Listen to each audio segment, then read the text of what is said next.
এখন আমরা খাবো ফুচকা। বাইরে থেকে ফুচকা নিয়ে এসছে, আর এই যে টক জল। কে কে ভালো? আমরা বাইরে থেকে ফুচকা নিয়ে এসেছি, বাড়িতে আমরা ফুচকা আলু দিয়ে আলু ভরছে আমার দিদির ছেলে। এই যে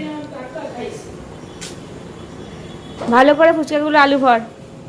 সবই তো আমি তো বললাম। এই যে টক জল, এই যে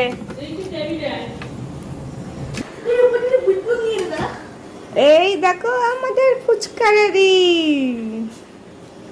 খেয়ে দেখো কেমন হয়েছে, খাও। কেমন? এখন আমরা খাবো ফুচকা। এই যে তুমি খাবে ফুচকা? কি তুমি খাবে?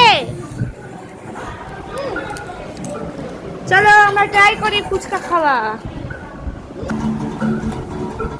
এরকম লঙ্কা দেয়, লঙ্কা গাইস আমরা লঙ্কা ফুচকা খেয়েছি মনে হচ্ছে। লঙ্কা গাইস আমরা পুরো বেঁচে বেঁচে খাচ্ছি, আমাদের চোখ থেকে জল, নাক থেকে জল ভাই পড়ে যাবে। একজন করে লাফাচ্ছে, আর আমার মা বাথরুমে চলে গেছে এত লাফাতে লাফাতে।